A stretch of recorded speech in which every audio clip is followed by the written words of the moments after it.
하나님의 말씀은 잠언 22장 6절입니다. 마땅히 행할 길을 아이에게 가르치라. 그리하면 늙어도 그것을 떠나지 아니하리라. 아멘. 우리가 주일 시간에 일터 사역에 대해서 지금 시리즈로 살펴보고 있습니다. 그러는 중에 몇 주 전부터 인류의 타락이 어떻게 인류의 모든 삶의 영역에 막대한 부정적인 영향을 미쳤는가, 그러면서 그것이 어떻게 일에도 부정적인 영향을 미쳤는가라는 걸 살펴보고 있고요.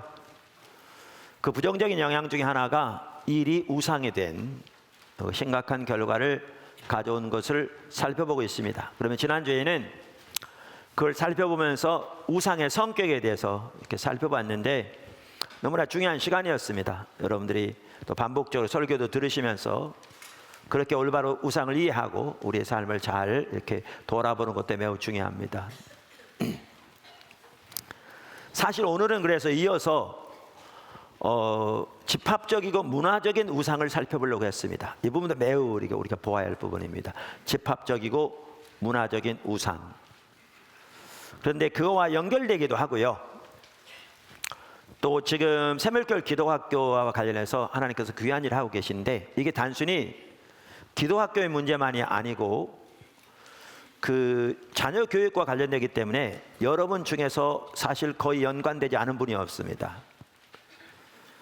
왜냐하면 여러분이 이미 다 자녀들이 컸다 할지라도 그들의 자녀들이 있기 때문에.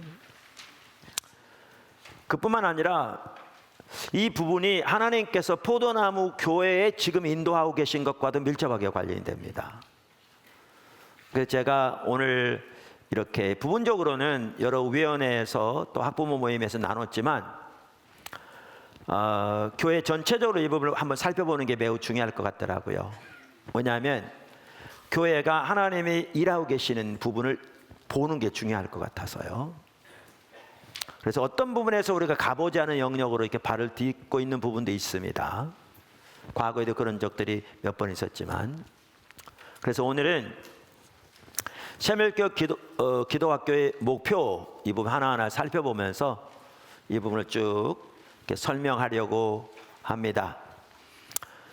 그러니까 교회에 뭐 하나님 말씀을 전해야지 그런 걸 나누느냐 이런 분도 계실 텐데, 우리가 주일 낮 시간에도 가끔 특강도 하잖아요. 외부 강사도 초대해서.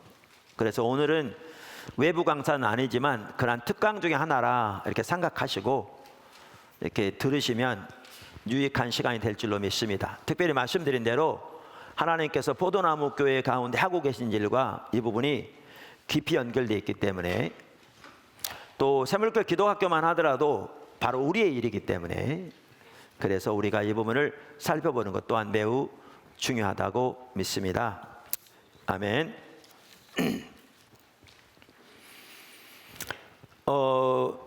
여러분 잘 아시다시피 우리는 아무것도 우리가 계획해서 하지 않습니다.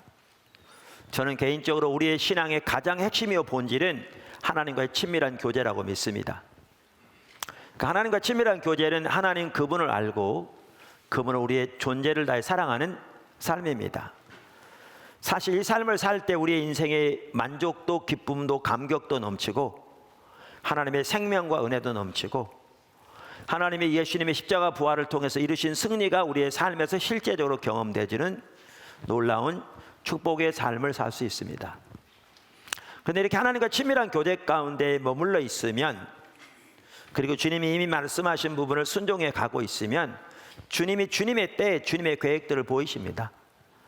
그러면 하나님의 사람들은 하나님을 사랑하기 때문에 하나님의 목적과 뜻과 계획이 보여질 때 그것을 분별해서 삶을 조정해 순종해 나가면 이제 하나님이 하나님의 능력과 하나님의 권능으로 하나님의 목적을 이루시고 하나님의 뜻을 이루시는 거죠.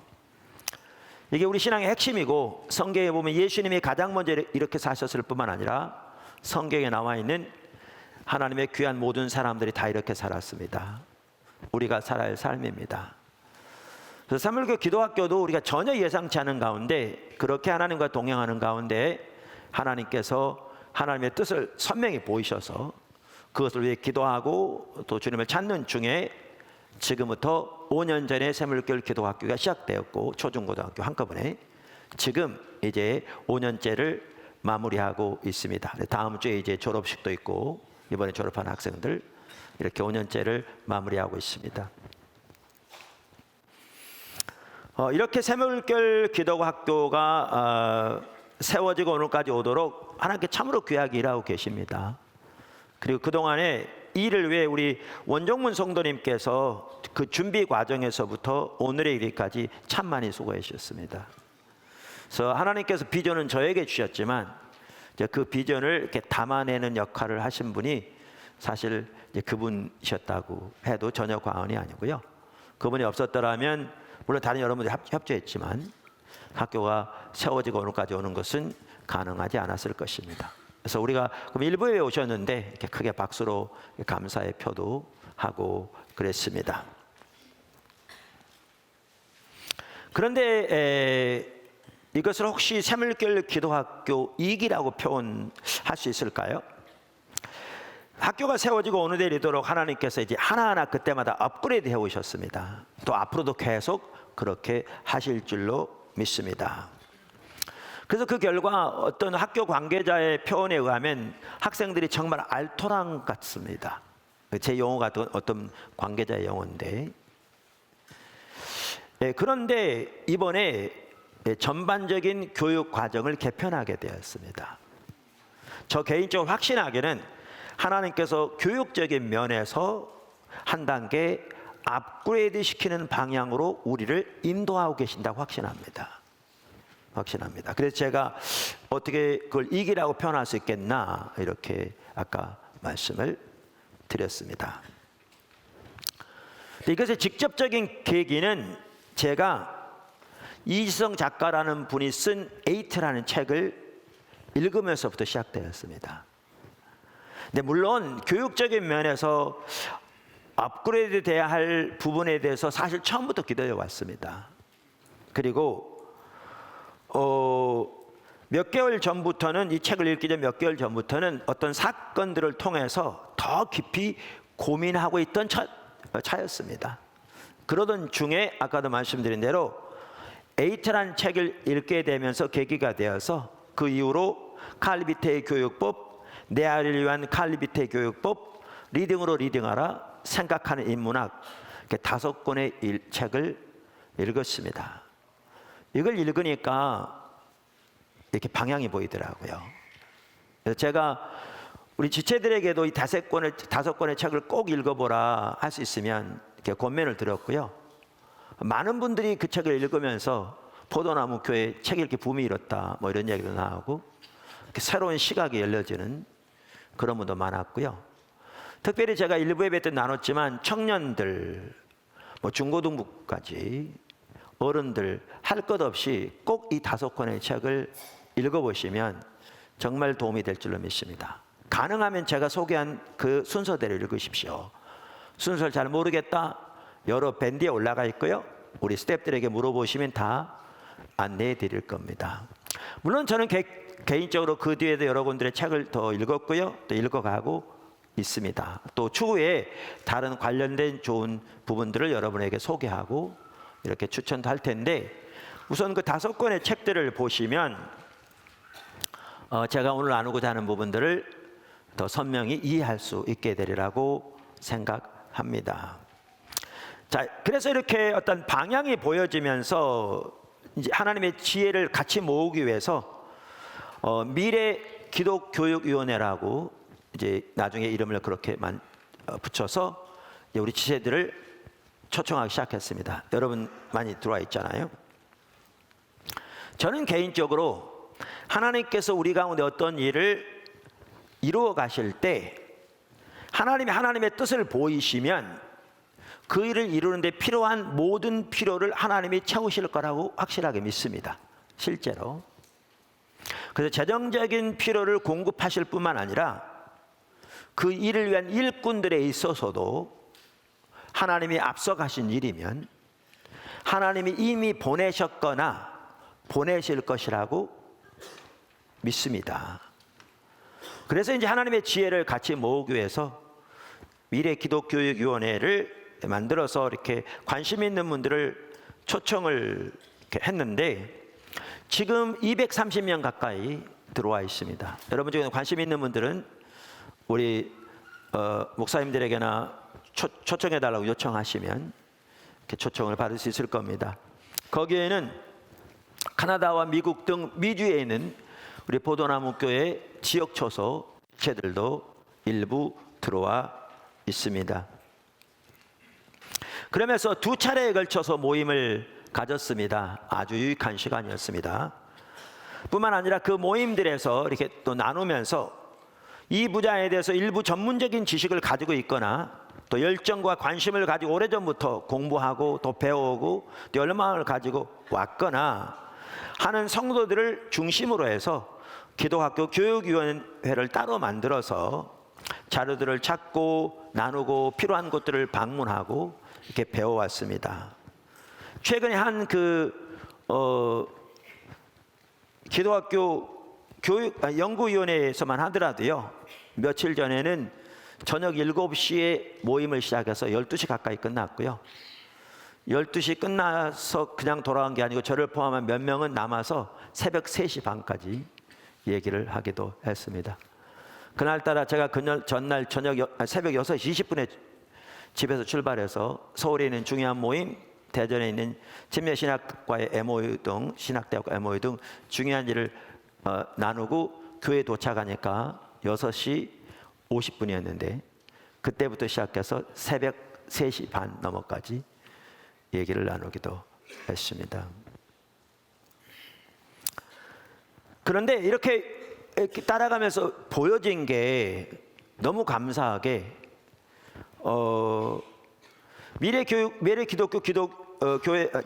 미래기독교육위원회만 하더라도 이렇게 이런저런 지체들이 여러 자료들을 올려놨는데 그중에 하나가 EBS에서 얼마 전에 세계에서는 어떻게 지금 교육 계획을 단행하고 있는지 그 대표적으로 일본이라든가 핀란드라든가 다른 나라들 올려놨는데 우리가 하려고 하는 것과 거의 정확하게 일치되더라고요. 그러니까 저는 교육 전문가도 아니고 저는 신학을 한 사람이고 그런데 나라에서 전문가들을 동원해서 연구해서 하려고 하는 이런 부분이 일치된다는 것은 그것을 통해서 우리가 나가고자 하는 부분이 옳다는 것을 확인시켜 주는 것이잖아요.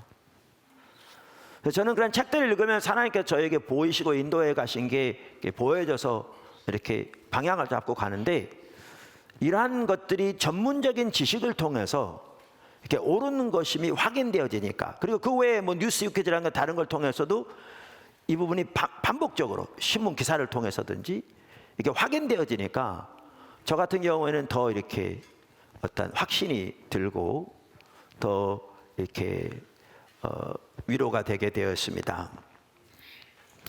자, 그렇게 해서 우리가 하려고 하는 방향들을 이렇게 모두가 다 명확하게 이해할 수 있도록 앞으로 이게 홈페이지에 실릴 건데 이렇게 우리가 모임을 갖고 토의하면서 이렇게 정리해 놓은 게 이겁니다. 그래서 오늘 이 부분을 살펴보려고 합니다. 자, 그래서 새물교 기독학교 교육 목표를 한 문장으로 이렇게 요약하자면 이렇게 요약할 수 있습니다.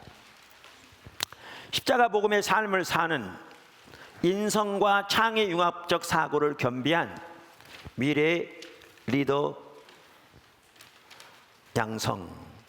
다시 한번 읽어볼까요? 십자가 복음의 삶을 사는 인성과 창의 융합적 사고를 겸비한 미래 리더 양성. 잘 정리됐습니다. 이 말 속에는 5꼭지가 들어 있습니다. 5꼭지라는 말은요, 방송 용어입니다.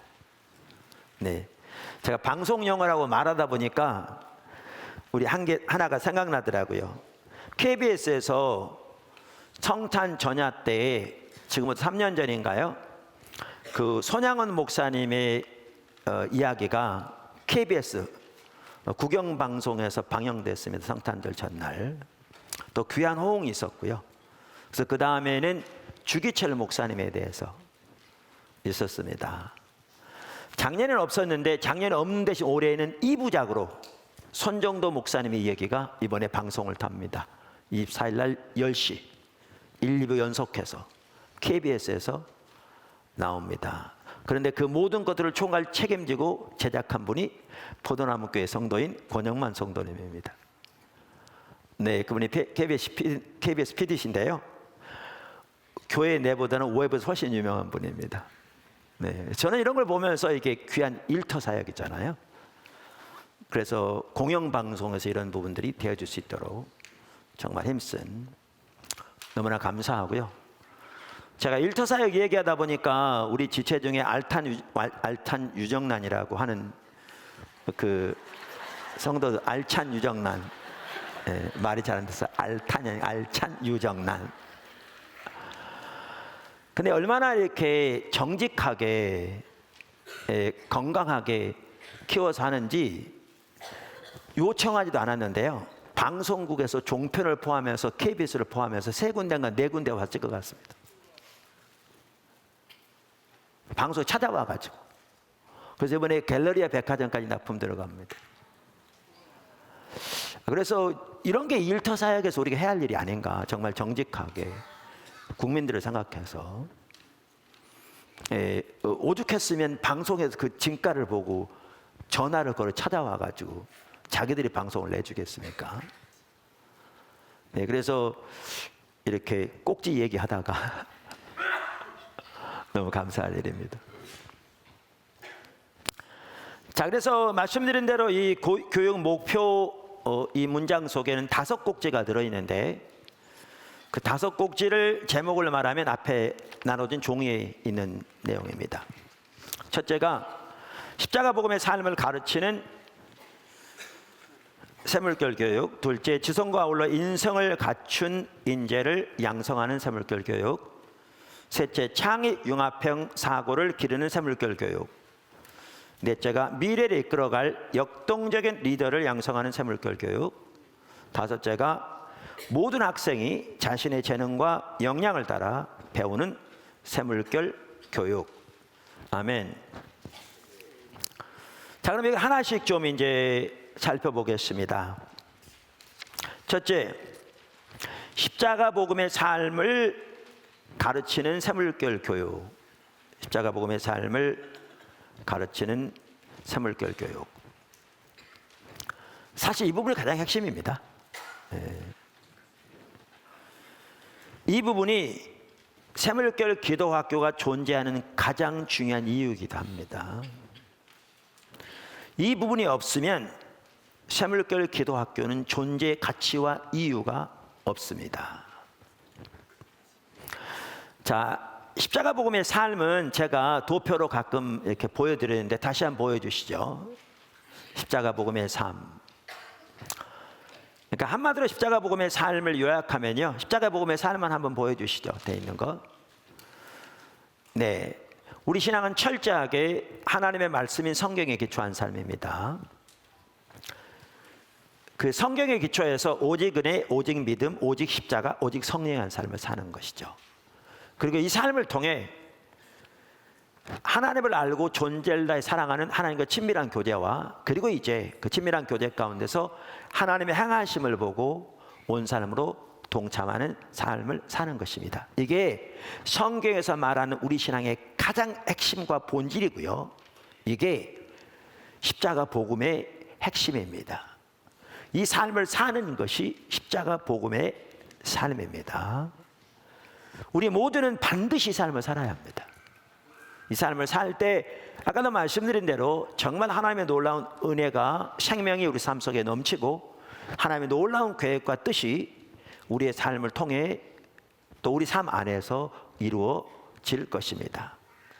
그래서 우리가 이 삶을 반드시 살아야 할 뿐만 아니라 학생들에게 이 삶을 가르치는 것이 학교가 세워진 가장 주된 이유이기도 합니다. 아까 제가 학교 관계자의 얘기를 들어서 학생들이 정말 알토란 같다, 하나하나가 그렇게 말하는 걸 들었는데, 그 가장 주된 이유는 그들이 이 삶을 하나씩 배워가고 살아가면서 자라나면서 그런 결과가 나오는 것입니다. 제가 가끔 이렇게 점심시간에 같이 식사하면 이제 학생들이 식사하니까 저는 교회에서 식사할 때는 일부러 학생들 가운데 같이 앉아서 식사하거든요.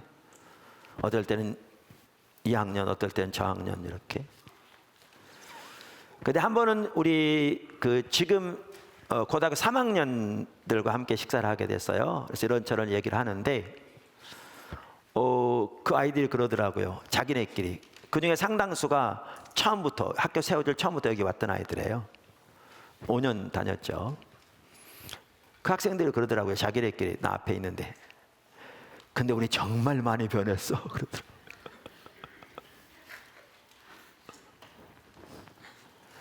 그래서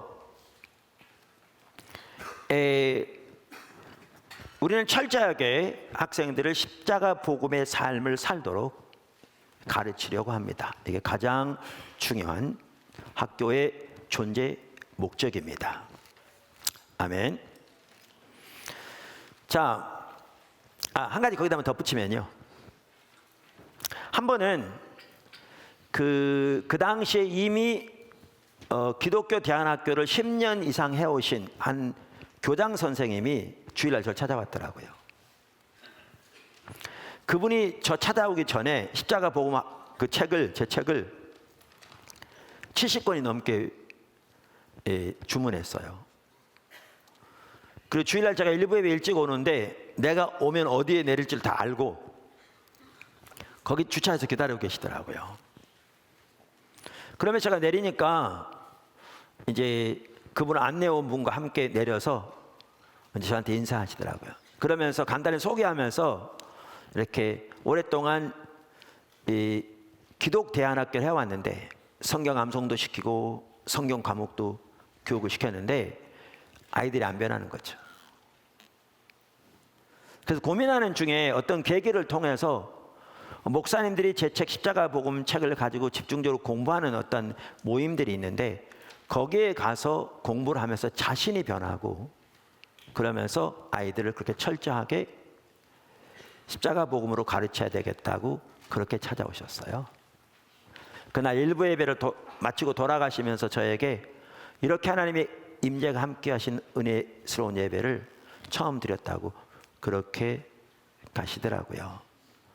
우리가 성경을 암송시키고 아이들에게 성경 과목을 교육시키지만 아까 제가 그림을 보여드린 십자가 복음의 삶을 살도록 그들을 인도하지 않으면 삶은 변하지 않습니다. 그것은 종교인을 만들 뿐입니다. 종교인을 만들 뿐입니다. 그래서 우리는 말씀드린 대로 철저하게 아이들을 십자가 복음의 삶을 살도록 이렇게 양육하고 가르치려고 하고요. 그것이 가장 주된 목표와 목적이고 그렇게 하고 있습니다. 자, 두 번째, 지성과 아울러 인성을 갖춘 인재를 양성하는 새물결 교육. 학교니까 당연히 지성을 가르칩니다. 그런데 지성과 아울러 인성 교육을 우리는 가르칩니다. 십자가 복음의 삶을 사면 왜 이래?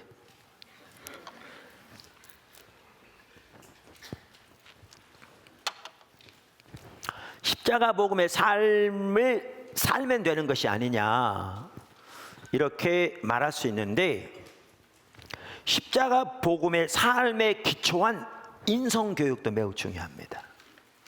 캐릭터, 성품. 그래서 우리 포도나무 선교원에서도 그렇고요.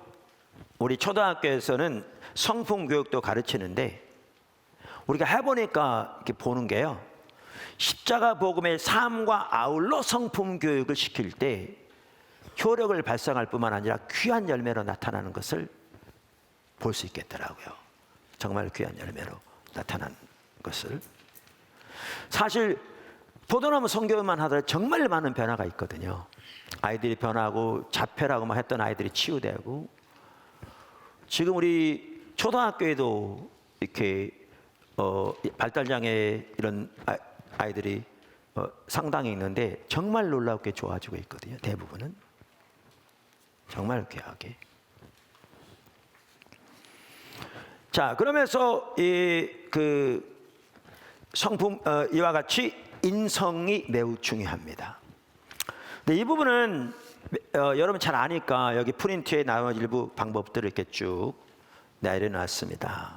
그래서 안 중요하는 게 아니라 매우 중요함에도 불구하고 여러분들이 잘 아니까 제가 이 정도에서 넘어가려고 합니다. 그런데 한 가지만 언급하고 넘어가려고 합니다. 그게 뭐냐면 거기에 나와 있는 그것 중에 하나인데, 가정, 학교, 교회 사이에 적극적인 협력과 소통을 통한 교육이라는 말입니다. 저는 1980년대에 미국에서 공부했습니다. 대학원을 미국에서 공부했거든요. 그러니까 오래됐죠. 그런데 이제 우리 포도나무 교회 부목사님들 중에는 제가 나온 학교를 졸업한 분이 몇 분 계시고요. 꽤 상당수의 분들이 미국에서 공부한 분들입니다. 근데 이제 젊다 보니까 아무래도 최근에 이렇게 귀국했죠. 우리 홍 목사님 같은 경우에는 귀국한 1년이 아직 안 됐죠. 미국에서 오래 사셨고. 그런데 이제 몇 년 전에 귀국한 한 분을 통해서 제가 들은 이야기인데요. 이러면 제가 다녔던 학교 사우스웨스턴 베프티스트 디알로지컬 세미너리만 하더라도 이렇게 남침여의 교단 신학대학원 중에 매우 좋은 학교였고요. 그 중에 특별히 유명한 게 기독교 교육에 대해서 아주 정평이 나 있는 그런 학교였거든요. 미국에서도 유명한. 그런데 그 학교에서 공부하고 귀국한 우리 그 부목사님 한 분이 저한테 했던 얘기가 지금 기억이 납니다. 지금 미국 신학대학원에서는 기독교 교육을 말할 때 이제 대안학교도 기독교적 바탕에서 교육하는 거 쉽지 않게 되었다.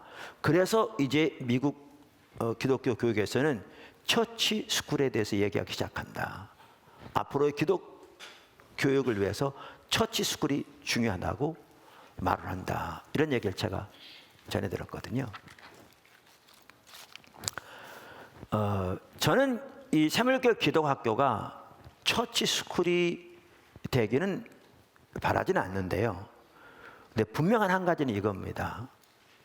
여기에 매우 중요한 것이 가정과 교회와 학교가 삼위일체처럼 협력해서 교육을 하는 것이 인성뿐만 아니라 모든 면에서 이것이 우리 자녀들을 양육하는 핵심적인 요소라는 것은 명확하게 강조하고 이해합니다. 이건 재론 여지가 없습니다. 매우 중요합니다. 아까 제가 말씀드린 대로 아이들이 알토랑처럼 자란 이유 중에 하나에, 그리고 그 안에 핵심적인 요소 중에 하나가 바로 이 부분입니다. 학교만이 아니라 이것이 교회하고도 연결되어서 양육을 받은 부분이죠. 그래서 교회, 가정, 학교가 서로 연락하고 협력하고 소통해서 아이들을 모든 면에서 키워가야 하는 것이 이 시대의 과제입니다. 과제입니다. 제가 점심시간에 가끔 식사한다고 그랬잖아요. 그럼 애들 참 좋아해요. 제가 어른들에게 인기는 없을지 몰라도요, 애들에게는 되게 인기 많습니다. 네. 그래서 그리고 이제 제가 앉으면 질문들을 많이 해요. 보통 때 이렇게 하고 싶었던 질문들. 한 번 어떤 애가 저한테 그러더라고요. 목사님, 저 질문이 있어요. 그래서 뭐냐 그랬더니, 저 선교사가 되기 원해요. 중학교 1학년인가 고등학교 1학년인가 하여튼 그래요. 기특하잖아요. 근데 주님을 찾아야 되는데 교회 가서 이렇게 하면 잘 안 돼요. 그러더라고요. 그래서 제가 너 어느 교회 다니냐 그랬더니 포도나무 교회는 아니더라고요. 그러니까 한편에 이해가 되는 게, 일반적으로 오늘날 교회에서 주님을 찾는 것이 무엇인지 잘 가려져 있는 거죠. 그러니까 자기 필요한 목적을 위해 도와달라고 하나님께 기도는 많이 하고, 뭐 점수 잘 나오게 좋은 학교 가게 하려고 기도는 많이 할지는 몰라도, 성경에서 말하는 하나님을 찾는다는 말은 하나님 얼굴을 구하는 것, 즉 하나님을 알기를 구하고 그분의 뜻과 의중과 길을 알아 그 가운데 함께 하기를 구하는, 그렇게 하나님 그분을 찾는 것인데, 그 가장 중요한 요소가 오늘날 교회 가운데 너무나 심각하게 가려져 있는 거죠. 그러니까 이 아이가 갈등이 있는 거죠. 제가 그렇게 말했죠. 그러면 교회를 이렇게 포도나무께 올 수 있도록 부모님이 좀 얘기를 해보지 그러냐 그랬더니 엄마 얘기했는데 엄마가 교회는 그냥 다니던 교회 다니라고 그랬다는 거예요. 그래서 내가 언제 부모님을 만나 한번 얘기해보겠다고 했는데 그대로 지금 연락을 아직 못한 상태긴 한데, 여러분들 잘 아시다시피 저는 포도나무 교회가 세워져서 지금까지 오도록 교회를 성장시킬 목적으로 목회를 한 적이 단 한 번이 없습니다. 어떨 때는 더 강력하게 설교해서 성도들이 줄줄이 떨어지는 걸 보면서도 주님께 대한 기본적인 헌신과 자세도 없는 사람들만 많이 모이면 무슨 의미가 있겠나 싶어서 더 강력하게 설교하는 그런 적도 있었습니다. 하나님 그런 부분 다루셨어요. 좀 그렇게 하지 않습니다만은. 자, 그런데 제가 한 명을 더 데리려고 그런 게 아니라 아이들이 정말 주님 안에서 그렇게 올바로 자라기 위해서는 이 삼위일체, 가정과 교회와 학교의 연합이 필수이기 때문에 그런 거죠. 한 번은 캐톨릭 성도인데 자녀가 옆으로 가는 게 보이니까 어떻게 할지 몰라서 누가 소개해가지고 새물교 기도학교에 들어오겠다고 그래서 제가 한 가지 조건을 내걸어서 받았습니다. 아이를 여기 있는 동안에는 포도나무 교회를 보내시는 조건으로. 한 명 더해 오기 위해서 전혀 그런 의미가 없습니다. 아시지만 그 아이가 올바로 세워지려면 이 협조가 절실하게 필요했기 때문에 그렇습니다. 물론 부모도 같이 올 수 있으면 좋겠지만 그거는 그분들이 선택하는 바고 그렇게 안 했지만, 그래서 이 협조가 절실하게 필요합니다. 그러니까 처치 스쿨이건 아니건 상관없이 교회와 가정과 학교의 협력이 우리의 다음 세대를 믿음 안에서 지성과 인성이 겸비된 상태로 키우는데 없어서는 안 될 중요한 요소인 것은 재론의 여지가 없도록 명확하게 중요한 것입니다. 할렐루야. 자, 세 번째, 창의융합형 사고를 기르는 새물길 교육. 창의융합형 사고를 기르는 새물길 교육. 아까 제가 에이트라는 책을 읽으면서 본격적으로 이 부분이 보여지기 시작했다고 그랬잖아요. 근데 에이트가 뭐에 관한 책이냐면요, 인공지능에 관한 책입니다. 인공지능. 여러분 읽어보신 분도 많을 텐데, 지난주에 이세돌 씨하고 우리나라 한국에서 개발한 인공지능 바둑 프로그램인 한돌하고 경기가 있었습니다. 그래서 이렇게 신문에 많이 나왔죠. 여러분 지금은요 이미 사람이 인공지능 바둑을 전혀 이길 수 없는 상태에 도달했습니다. 이기는 것이 가능하지 않습니다. 이세돌 씨가 한번 이겼다고요? 아니요. 바둑을 조금 아시면 실력이 대등할 경우는 그냥 두는데요, 실력이 상대방이 더 나으면 자기가 모자라는 것을 인정하고 한 점을 미리 놓고 시작합니다. 이건 프로에서는 있을 수 없습니다. 있을 수 없습니다. 그런데 이세돌 씨가 처음 대국에서 한 점을 미리 놓고 시작했습니다. 그만큼 열세를 인정하고 시작했습니다. 그리고 그렇게 하고 시작할 뿐만 아니라 수비를 취했습니다. 왜냐하면 미리 좋은 자리에 있으니까 수비적인 작전을 취했습니다. 그래서 이겼던 겁니다. 그 이기는 것도 나중에 보니까 그 한돌 그 프로그램이 스스로 배우는 거잖아요. 인공지능 딥 러닝이라는 그 알고리즘을 통해서 스스로 배우는 건데, 이렇게 미리부터 점을 놔두고 하는 바둑에 대해서는 배울 기회가 많지 않았습니다. 기간이 짧았습니다. 그래서 이겼고요. 그래서 그 바둑이 이렇게 시작했더라고요. 한 점 놓고 시작했다가 이세돌 씨가 지면 이제 2점 놓고, 지면 3점 놓고, 무조건 3번 하기로 했는데, 그 다음에 이제 반대로 이세돌 씨 이기면 이제 맞두고, 맞둬서 이기면 이세돌 씨가 100을 잡고, 뭐 이런 식으로 하려고 했더라고요. 그랬는데 첫 번째 2점 놓고 이겨서 이제 맞뒀고요. 당연히 졌고요. 두 번째는 다시 2점을 붙이고 했는데, 처음에는 수비형으로 했는데 자기가 이제는 지더라도 자기 패턴대로 하겠다 해서 졌습니다. 2점 넣고. 지금은 인공지능을 더 이상 이길 수 없습니다. 바둑에서. 인간은. 그래서 많은 사람들이 인공지능 바둑을 이긴 마지막 인간이 이시돌 씨라 이렇게 말합니다. 그때 그 구글 그거를 이겼거든요. 버그를 일으키는 바람에. 바둑보다 더 이제 섬세한 것이 전략 시뮬레이션 게임입니다. 전략 시뮬레이션 게임도 더 이상 인간이 인공지능을 이길 수 없는 상태에 왔습니다. 지금.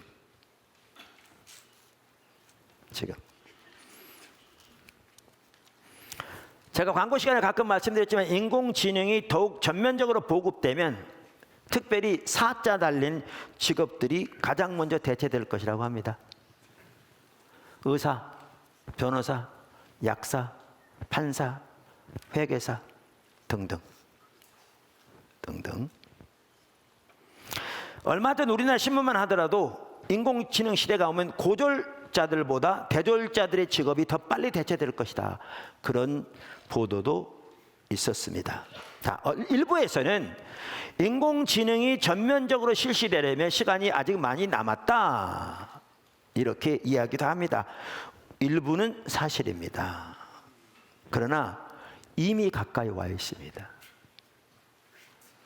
제가 얼마 전에 우리나라 신문에서도 보았는데 2017년 12월 말까지 골드만삭스에서도 600명의 애널리스트 중에 2명을 빼놓고는 598명을 다 해고시켰습니다. 왜요? 그 일을 인공지능이 훨씬 빨리 하니까요. 인공지능은 커피 먹으러도 안 가고 휴식 시간도 필요 없고 24시간 일하고 휴가 안 준다고 불평 안 하니까요. 그래서 600명 중에 2명만 남았습니다. 뿐만 아니라 인공지능 의사들도 미국은 우리보다 훨씬 더 앞서 있고요. 우리나라도 이미 일부 사용되고 있습니다. 벌써 급속도로 확산될 겁니다. 물론 인공지능이 있어도 의사가 옆에 있어야겠지요. 그러나 어떤 의사만 살아남는가? 그 인공지능을 활용할 뿐 아니라 그것을 이끌어갈 수 있는, 선도할 수 있는 의사만. 그래서 제가 책을 보니까 하버드 의대 같은 데는 이미 강의는 사라졌답니다. 스스로 공부해서 이제 나누는 강의가 되어지고 있다 나올 텐데, 그리고 의대생들이 어디 가냐? 미술관 가고요, 음악 감상 가고요. 뭐 하러 들어오고요? 공감 능력을 키우기 위해서요.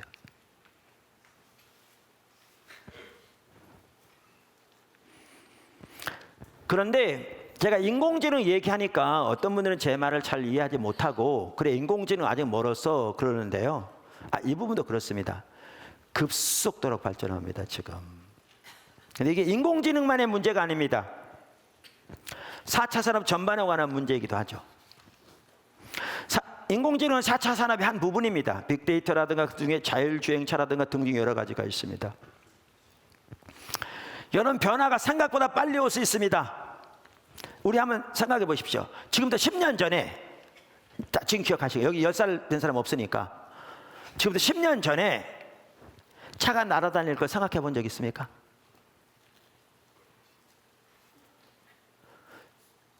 지금부터 10년 전에 자동차가 원하는 데를 그냥 운전 안 하고 태워드릴 걸 상상했느냐고요.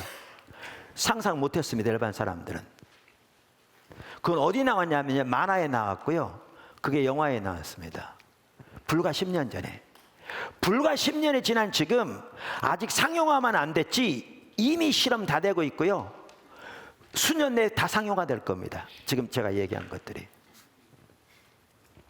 이미 다 시험하고 있습니다. 제 둘째가 공부하고 있는 팔로알토에도 가보면요, 길거리에 자율주행차들 계속 돌아다닙니다.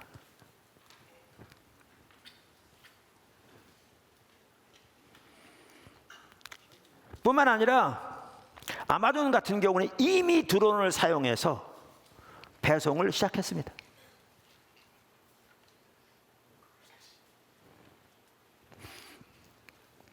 자, 이러한 시대를 맞이하면서 제가 책을 보아도 그렇고 신문 기사를 보아도 그렇고 학자들의 얘기를 들어도 그렇고 가장 중요한 두 가지 능력이 이 시대에 창의 융합적 사고와 공감 능력이랍니다. 창의 융합적 사고와 공감 능력이랍니다. 이 시대에.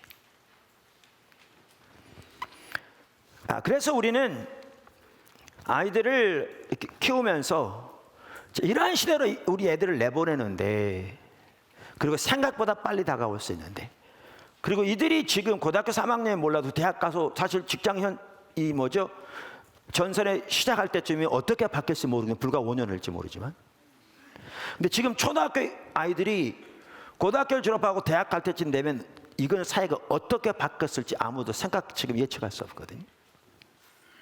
지금 있는 아이들만 하더라도. 그래서 이 아이들을 이렇게 어떻게 교육을 시켜야 되나, 이제 그러면서 핵심적인 한 요소가 아까 말씀드린 대로 창의 융합형 사고를 기르는 교육을 해야 되겠다. 그러면서 길이 보기 시작한 겁니다. 이게 귀한 거죠. 이렇게 세 번째가 된 거죠. 그런데 여기는 더 있습니다. 제가 지금 나누고자 하는 이 부분이요, 인공지능이나 4차 산업만의 문제, 그러니까 4차 산업의 문제만이 아닙니다. 또 있습니다. 그게 뭐냐면 현재 급속도로 진행되고 있는 세속화의 문제입니다. 세속화의 문제입니다. 우리가 오늘 원래 집합적이고 문화적인 우상에 대해 살펴보려고 했다고요. 그걸 살펴보면 이 부분이 더 보일 겁니다. 바라기는 다음 주에 그 부분을 살펴보려고 하는데요. 지금 세계는 우리나라도 전혀 예외가 아닙니다. 우리는 유행에 빠른 나라이기 때문에 정말 빨리 더 그런 부분이 있는 것 같습니다. 급속도로 세속화되고 있습니다. 예를 들겠습니다. 제 둘째가 85년생이고요. 제 막내가 86년생입니다. 분당에서 교회를 처음 개척할 때 그 아이들이 3학년, 4학년 그랬습니다. 초등학교. 아마 그 즈음에 대략 제 기억에. 제가 그 아이들한테 야, 너네 친구들 전도해야지. 그러면 걔네들 하는 얘기가 그거였습니다. 아빠 전도할 애들이 없어요. 왜냐하면 그때 한 발에 한 45명 정도 됐으면 부모가 정말 골수분자 불교인 신자인 한두 명 애들은 절에 갔고요. 가끔 1년에 몇 차례씩. 그 다음에 45명 중에 한 5명 정도는 성당에 갔고요. 나머지는 한 명도 빠짐없이 교회 다녔습니다. 그 당시에. 그러니까 제가 전도해야지 그러면 걔네들 하는 말이 아빠 전도할 애들이 없어요 그랬어요. 근데 보세요. 이것이 그 아이들이 초등학교 3학년, 4학년 때 그랬습니다. 근데 이 아이들이 계속 자라서 고등학교 2학년, 3학년 되었을 때, 그러니까 불과 몇 년 안 됩니다. 불과 몇 년 안 됩니다. 그때 그 반에는 이미 교회 다니는 애들이 많아야 5명 정도였습니다. 이 몇 년 사이에. 그리고 그 당시에 우리 둘째도 저한테 그런 얘기도 하고 그랬는데, 예를 들면 반에서 공부 1등 한다, 전교에서 1등 한다, 이런 애들이 신학을 간다 그러면 완전히 이렇게 취급되는 시대였습니다.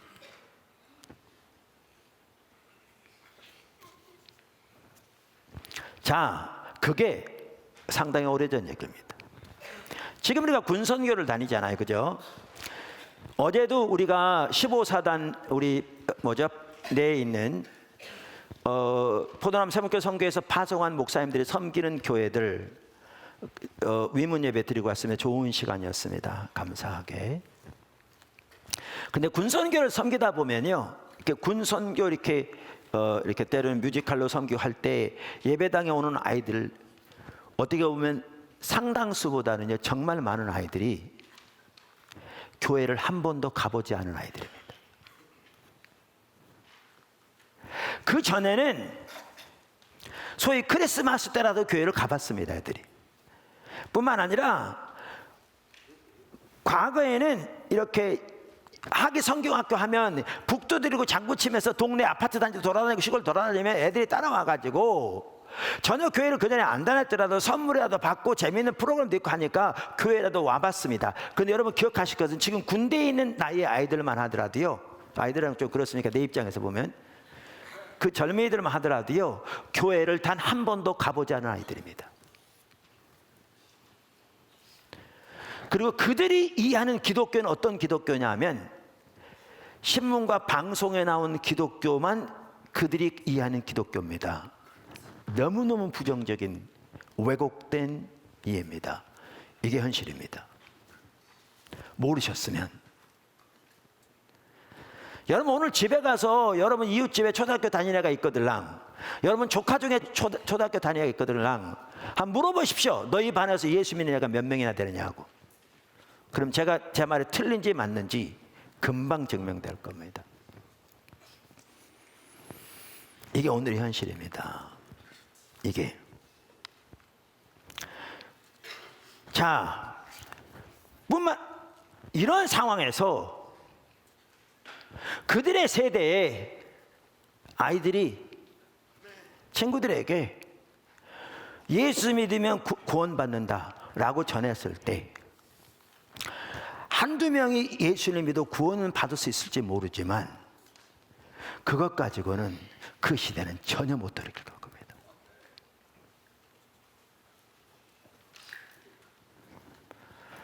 시대를 돌이키려면 하나님의 능력이 필요합니다. 하나님의 부흥이 필요합니다. 그리고 하나님의 부흥과 아울러 우리가 무장되어야 그 시대에 영향을 미칠 수 있습니다.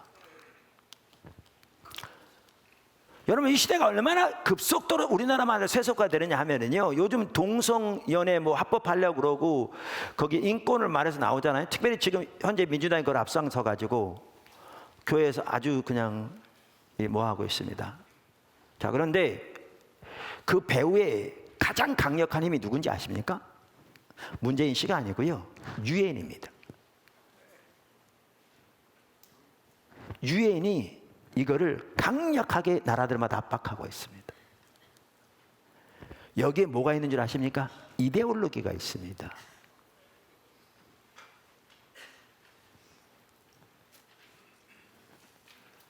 세상이 급속도로 세속화되고 있습니다. 그러면 다음 세대는 놔두고라도 지금 당장 여러분들이, 지금 청년들이, 지금 어른들이, 지금 당장 청년들만 하더라도 직장에 들어가고 우리가 일터 사역을 배우면서 직장에서 하나님의 아젠다, 의제를 발견하고 자신이 그 하나님의 목적의 삶을 드릴 뿐만 아니라 다른 사람을 그리 인도하는 영적 리더로의 삶을 살자고 그러는데, 이렇게 급속도로 세속화된 사회에서 몇 가지 성경적인 지식을 가지고 될 것 같냐 그 말입니다.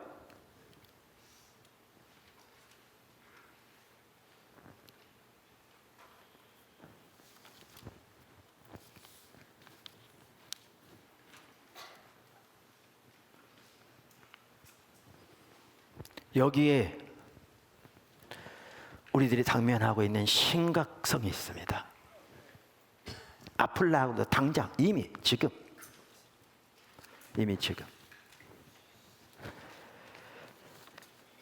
그래서 우리는 아이들을 키우되 아까 말씀드린 대로 창의 융합형 사고를 기르는 교육을 해야 되겠다. 이제 그러면서 그 방법이 보여지기 시작한 겁니다. 그러면 창의 융합형 사고를 기르는 교육을 어떻게 할 것인가?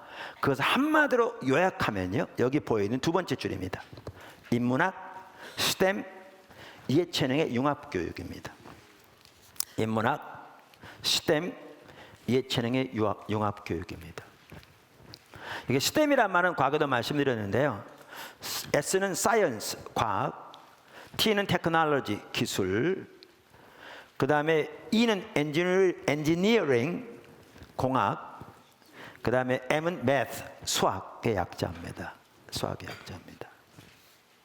사실 여기 인문학, 스템, 예체능 교육을 융합적으로 합한 교육을 오늘날 일반적으로 STEAM 교육이라고 합니다. STEM에다가 Arts, 인문학을 더해서 STEAM, A를 더해서 STEAM 교육이라고 합니다. 우리나라만 하더라도 이미 초등학교에서 시범 교육으로 이미 실시되고 있더라고요, 이 STEAM 교육이 지금. 근데 제가 이것을 스팀 교육이라고 간단하게 요약하지 않고 왜 이렇게 세 가지로 표현했냐면 그 세 각 부분에 대한 강조를 하기 위해서 그렇게 표현했습니다. 그래서 우리가 창조 융합적 사고를 기르는 게 지금 핵심인데 그렇게 하기 위해서 이제 중요한 것이 인문학 스템 예체능의 융합 교육을 하는 것입니다. 자, 우선 제가요 스템 교육에 대해서 처음 듣게 된 것이 금년 6월이었습니다. 그러니까 제가 상당히 무식한 편이에요. 금년 6월 필리핀에서 있었던 1차 로잔 일터사역 포럼에 가서 들었습니다. 그러니까 우리가 일터사역에 대해 살펴보면서 로잔 운동에서 제3차 콩그레스를 2010년에 케이프타운에서 했는데 그때 다뤄진 여러 의제 중에 한 가지가 뭐냐 하면 일에 대한 개념에 너무나 이렇게 제한적이었다. 그러면서 팀들이 그 부분 하나 앞에서 회개하기도 하고 그러면서 그때부터 일의 신학 더 나아가서 일터 사역에 대해서 집중적으로 더 배우고 연구하기 시작했습니다. 그래서 많은 자료들이 그 뒤로 이렇게 학자들을 중심으로 뭡니까? 이렇게 집필되어지고 나누기 시작했습니다. 그러면서 지난번에 금년 6월에 있었던 마닐라에 있었던 그 사역은 이것을 이제 실제로 실행해 가면서 이제 그것을 나누고 더 방법을 모색하기 위해서 로잔 운동 주체로 제1차 일터 사역 포럼이 필리핀에서 있었고 제가 오래전부터 그 부분에 대해서 관심을 가지고 있었기 때문에 거기에 참여했습니다. 그래서 거기에 갔더니 일터 사역에 대한 전반적인 윤곽이 보이더라고요. 그래서 너무 감사했고요. 그래서 와서 이제 그 뒤로 교회에서 계속 지금 나눠가고 있습니다. 하나님께서 이 부분을 보도나무 교회 가운데 사실 모든 교회 가운데 세워져야 합니다. 그래서 우리가 십자가부터 예배부터 시작해서 하나님 인도를 따르는 삶, 관계중심 전도 등등 기본적인 것에 추가로 또 하나 핵심적인 기본적인 요소로 이 일터 사역이 더해지게 될 때 우리가 균형 잡히게 주님의 제자로 살아가는 너무나 중요한 영역인 거죠. 그래서 그걸 배워가고 있죠. 그런데 제가 그 일터 사역 포럼에 가서 영국 분이었는데 강사 중에 한 명이 나와서 얘기하는 중에 그 얘기를 하는 거예요. 그 영국만 하더라도 스템 교육의 중요성을 인식하고 그 부분을 강조하고 있다. 그러면서 우리 믿는 사람들이 스템 교육을 소홀히 해서는 안 된다. 우리 믿는 사람들도 그 부분에 적극적으로 참여해야 한다. 이렇게 말하면서 실리콘밸리의 예를 몇 가지 들면서 아직 부분적일지는 몰라도 실리콘밸리만 하더라도 하나님의 귀한 일들이 일어나고 있다. 그러면서 우리 믿는 사람들이 스템 교육에 더 적극적으로 참여해야 한다. 그래서 제가 처음으로 스템 교육에 대해서 들었습니다. 거기 가서. 그래서 아까 말씀드린 대로 여기에다 인문학을 더한 게 스팀 교육이라고 그러는데요. 그래서 스템 교육만 하더라도 그랬더니 지난 주일에 제가 이렇게 광고하고 이렇게 비슷한 광고를 했잖아요. 주일에 설교하고 내려갔더니 여기 있는 한 분이 저기 나갔던 저에게 이 책을 한번 보시죠. 그러면서 책을 건네주더라고요. 그게 금년 11월 11일자 뉴스위크 한국판이었어요.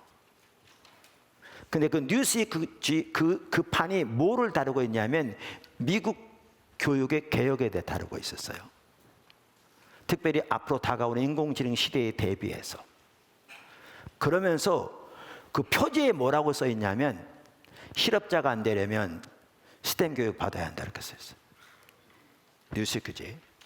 그러면서 지금 미국에 있는 고등학교 교육 중에 스템 교육을 하는 100대 고등학교들을 리스트를 그 속에 쫙 써놨어요.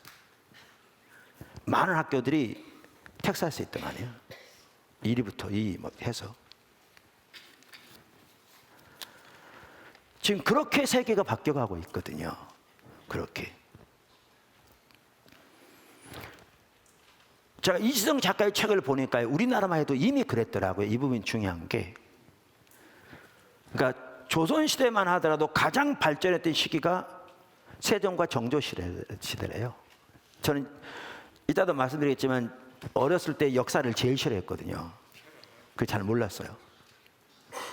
근데 세종시대만 하더라도 참으로 발전했는데 거기 핵심이 뭐였느냐. 제가 그 작가 얘기를 그대로 읽어볼게요.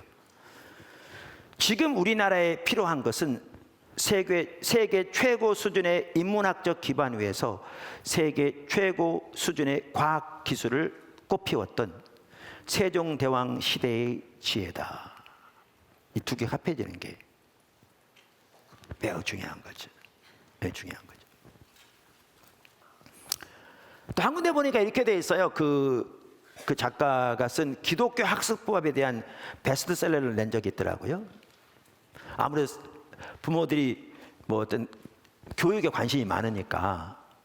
그래서 이분이 제가 그냥 읽어볼게요. 일단 아이빌리그, 서울대, 카이스트, 포항공대, 연세대, 고려대 등을 들어간 학생들의 인터뷰 기사, 수기, 책 등을 모으기 시작했다. 불과 몇 달 사이에 1,100여 건의 자료가 쌓였다. 이 자료들을 철저히 분석했고 여기에 더해 대학 입시에 정통한 교사들, 아이를 명문대에 보낸 부모들, 학원가에서 이름을 날리는 강사들을 집중 인터뷰했다. 그랬더니 결론이 어떻게 나오는가? 마침내 명문대에 이르는 길을 발견할 수 있었다. 우리가 지금 명문대 갈 수 있는 길을 말하려고 하는 게 아니고요. 교육의 핵심적으로 어떤 부분이 중요한가를 나누려고 하는 겁니다. 그래서 이렇게 얘기했어요. 발견했다. 그것은 수학, 과학과의 전쟁에서 승리하는 것이었다. 보다도 구체적으로 말하면 수학은 도형, 함수, 지수, 로그, 수열, 확률, 통계, 미분, 적분, 벡터 등을 정복해야 하고 과학은 탈레스, 데모크리토스, 아르키메데스, 갈릴레이, 케플러, 멘델, 맥스웰, 멘델레일, 헬름 홀츠, 헤르츠, 아인슈타인, 보어, 슈레딩거 등을 정복해야 한다. 대학 입시의 수준의 말이다.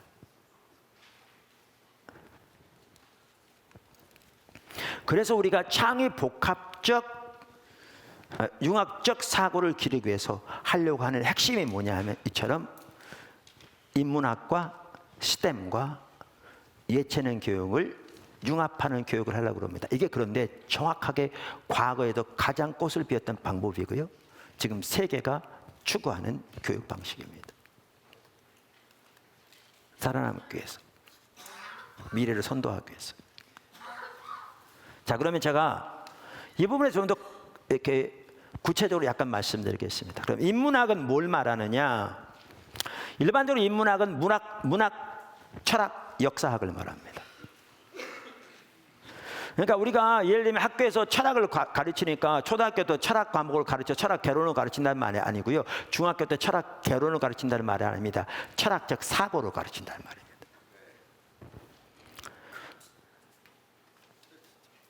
자, 그러면 이렇게 이 세 가지 학문을 주로 인문학이라고 그러는데 이 세 가지를 뭘 통해 가르치려고 하느냐 하면 우리는 동서양의 귀한 고전들을 통해서 가르치려고 합니다. 기독교적인 관점에서 천재들의 책을 접하는 거죠. 그들의 사고방식, 생각하는 방식을 접하려고 하는 거죠.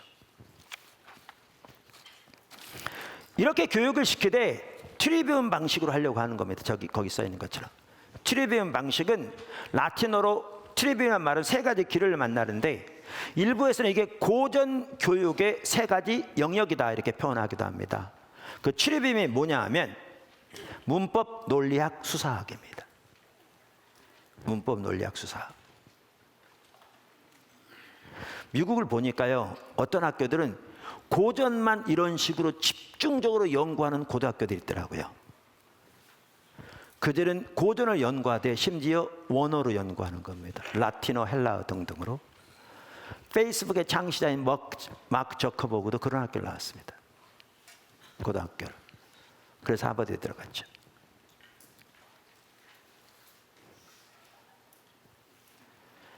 그걸 통해서 깊이 사고하는 방법을 배우려고 하는 겁니다. 그런데요, 제가 놀랐던 게 그거예요. EBS에서 다른 나라들의 혹은 이렇게 핀란드 같은 경우는 교육 선진국이래요.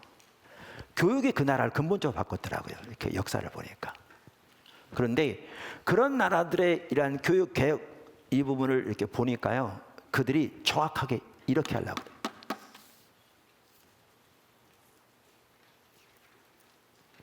이렇게 하려고 그래요. 역사만 하더라도 그렇습니다. 역사만 하더라도. 제가 아까 말씀드린 대로 저는 역사를 제일 싫어했다고 그랬습니다. 역사하고 지리를 전 제일 싫어요. 지금까지 머릿속에 남아있어요. 왜 싫어했냐면 제가 외우는 거 싫어했어요. 뭐가 몇 년 되려나 그래서 뭐 사실해가지고 일어난 순서대로 그 써라. 이게 뭐가 중요해요? 자 그냥 펴보면 되는데. 그래서 저는 학교 다닐 때 그런 게 정말 싫었어요. 저는 뭘 좋아했냐면요, 수학, 과학을 좋아했어요. 생각하면 되는데. 근데 역사만 하더라도, 그러니까 지금 우리가 수능 같은 거 심각하게 문제인 게요, 4개 사건을 써놓고 4개 사건이 일어난 순서대로 해놓은 게 맞는 걸 써라. 1, 2, 3, 4. 이거 맞아가지고 수능 몇 점 더 맞는다. 이게 이 세대, 이란 시대에 살아가는데 무슨 도움이 있겠냐고요. 이거 공부해서 밤 3시, 새벽 3시까지 공부해서 남는 게 뭐가 있냐고요.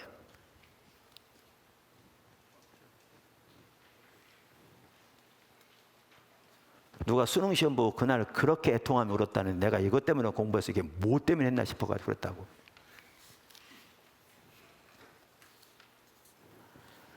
그래서 역사만 하더라도 예를 뭐 어떤 사건을 배운다면 그 시대에 그 나라에 일어났던 일들, 여기에 고전들도 참고할 수 있고요, 여러 가지 자료들 참고할 수 있고요, 심지어 그 나라뿐만 아니라 주변 나라의 동일한 시기, 우리나라 같은 건 중국 역사하고 밀접하게 결탁되어 있잖아요. 중국의 역사와 그 배경을 이해하지 못하고 우리가 어떻게 한국의 역사를 같이 이해하느냐고요. 이게 더 나아가서 어떤 곳에서 이게 성경 역사와 같이 연결해서 성경의 사건들을 더 깊이 이해하는 이런 연구도 하는 거죠. 이렇게 역사를 깊이, 하나라도 깊이 연구하면요, 다음번은 매우 싫을 거거든요. 심지어 그래야 그 결말을 예측해 볼 수도 있죠. 윈스턴 처칠 잘 압니다. 2차 세계대전의 영웅이기도 하죠. 그렇죠? 아이젠하워와 함께 2차 대전 승리로 이끈 그 윈스턴 처칠이 늘 하는 말이 그 말이었어요. 리더들은 역사를 연구해야 한다. 그래서 그마다 역사를 많이 연구했더라. 왜냐하면 역사는 반복되기 때문에 역사를 연구하면 우리 현재를 더 올바로 이해할 수 있고요, 미래를 예측할 수 있는 거죠. 근데 그렇게 하려면 이렇게 역사를 깊이 사고를 가지고 상황 판단과 뭐죠? 분석할 수 있는 그런 안목을 갖춰야 그게 가능한 거지, 연대 외워가지고 무슨 역사를 통해서 현실을 분석하고 미래를 예측할 수 있겠냐고요. 여기에도 고전이 많이 들어갈 겁니다. 다 고전만 가지고 하는 아니지만, 뿐만 아니라 철학적 사고와 논리들도 마찬가지입니다. 그런데 이렇게 공부하되 우리는 플립 러닝 방법을 취하려고 합니다. 모든 교과 과정에. 지금 세계에서요, 교육 개혁을 해가는 게 이렇게 다 하려고 합니다. 플립 러닝. 제가 알고 보니까 플립 러닝 방식을 처음에 미국 고등학교 교사들이 처음 발명했더라고요. 발명이라고보다는 실시했더라고요. 예를 들면 이런 겁니다. 체육 특기자들이 그 선생님들이 가르칠 시간에 와 있지 못하는 거예요. 그러니까 그들에게 공부하는 방식이 어떻게 했냐면 숙제를 주고 미리 공부해 와서 본인들에게 발표하게 한 거예요. 근데 그렇게 해보니까 훨씬 잘 배운 거예요. 그래서 이 방법이 이제 더 이렇게 사용되게 되는데, 아까도 말씀드린 대로 하버드 의대, 하버드 경영대 같은 데는 강의가 오래전에 없어졌답니다. 그럼 어떻게 하느냐? 플립 러닝으로 스스로 연구해서 발표하는 식으로 하는 거죠. 제가 우리 교수님들 있고 그러잖아요, 교회에. 우리나라에 보니까 우리나라 대학만 하더라도 이제 이걸 하려고 시도하는데요, 잘 안 되는 거죠. 왜 잘 안 되는 줄 아세요? 전혀 준비가 안 돼 있는 거죠. 학생도 교수도.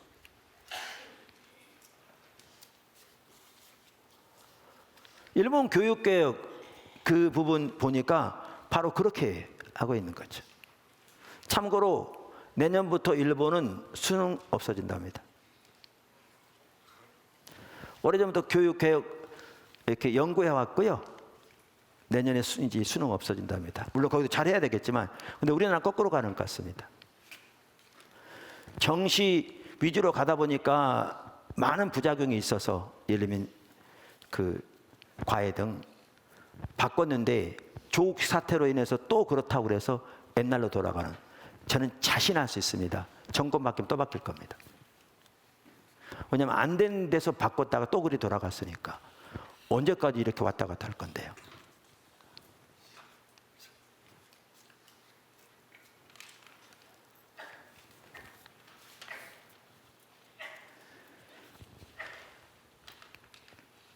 구체적인 방법에 대해서는 제가 여기서 상세하게 나누려고 하지는 않습니다. 그래서 그렇게 하려고 합니다.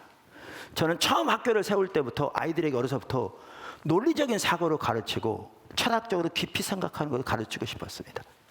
왜냐하면 우리나라는요, 너무나 논리적이 아닙니다. 감정적입니다. 그리고 흑백 논리가 강합니다. 말도 안 되게. 지금 정치인들이 하는 모양을 보십시오. 정치인들이 하는 모양을 보십시오. 대표적으로.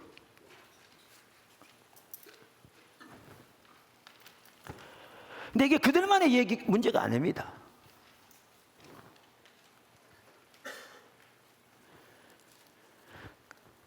이와 같이 이러한 관점에서 인문학 깊이 사고하고 여기서 융합적인 창의적인 사고를 배우고 이것을 이제 스템에다 더하려고 하는 거죠. 스템에다가. 그리고 예체능을 통해서 신체가 건강해야 올바른 사고가 나오고요. 뿐만 아니라 예체능을 통해 공감 능력을 키우는 거죠. 이게 합해져야 다음 세대를 올바로 키울 수 있습니다. 그런데 지금 이미 초등학교 레벨에서도 지금 스템 교육을 대고 있다고 그랬잖아요. 그 시범 교육을 하고 있는 분이 한 분은 저한테 이렇게 말하더라고요. 그분은 지금 여기 계실 것 같은데 그분은 초등학교 교사 선생님이세요. 제가 이걸 왜 얘기하냐면 우리가 하려고 하는 것을 좀 더 잘 이해할 수 있도록 그렇게 예를 드는 겁니다. 그분이 저한테 이렇게 질문하더라고요. 지금 이미 학교에서 하고 있는데 예를 들면 스템 교육, 자 갯벌을 예를 든다면 갯벌이 생성되는 과정, 갯벌의 유용성, 더 나아가서 갯벌로 만들 수 있는 상품들 이런 것들을 연구하고 이렇게 생각하고 발표하고 그리고 심지어 갯벌 체험까지 하는 게 이게 학교에서 지금 하고 있는 스팀 교육이라는 거예요. 초등학교에서. 근데 이게 지금 초등학교에서 하고 있는 스팀 교육인데 목사님이 하려고 하는 것은 그거와 다른 거냐 저한테 묻더라고요. 아니면 다르면 어떻게 다른 거냐. 근데 제가 깊이 설명할 시간이 없어서 그냥 이렇게만 설명하고 뭐였습니다. 같은 건데요. 우리는 좀 더 깊이 해보려고 합니다. 물론 아까 그게 초등학교 레벨이기 때문에 그러겠죠. 예를 들면 이런 겁니다. 여러분 사해에 가보셨습니까? 이스라엘? 거기 가면 사람이 뜹니다. 이렇게. 왜냐하면 소금 염분이 많아요. 어떤 분들은 물이 들어오기만 하고 나갈 데가 없으니까 사해라고 그러는데 아니요. 그래서 그런 건 아니고요. 거기 들어오는 물은 다 민물인데 왜 그러냐면 주변에 다 소금산들이에요. 거기 소금이 이제 막 밀려 들어와서 물론 나갈 데는 없기 때문에 이제 소금 농도가 엄청 많은 거죠. 이렇게 떠요. 근데 거기 사해에 가면요. 기념품 중에 거기로 만든 거기에 있는 이런 미네랄이 많이 들어있는 흙으로 만든 화장품, 비누 이런 게 다 이 관광 판매하는 품목이에요. 그 제가 생각하는 게 이거죠. 자 보세요. 우리가 가지고 있는 지식을 0부터 10까지라고 하십시다. 0이 제일 낮은 거고 0은 없겠지만 자 그러면 우리가 가지고 있는 지식의 레벨이 3이면요. 아무리 융합 창조적인 사고를 가져도 결과는 3밖에 안 나와요. 우리가 가지고 있는 지식이 7, 8, 9 이렇게 돼야 거기서 창의 융합형 사고가 나와야 그런 열매가 나오겠죠. 그래서 제가 따로 나눈 게 그겁니다. 초등학교 레벨, 중학교 레벨, 고등학교 레벨이 다르겠지만 아까 말한 그런 방식의 인문 교육을 통해서 천재들과 만나 깊은 사고를 하는 방식을 배울 뿐만 아니라 스템 교육만 하더라도 그렇게 모든 사람이 다 같은 레벨로 따라올지 모르지만 그렇게 깊이 배우기를 원하는 거죠.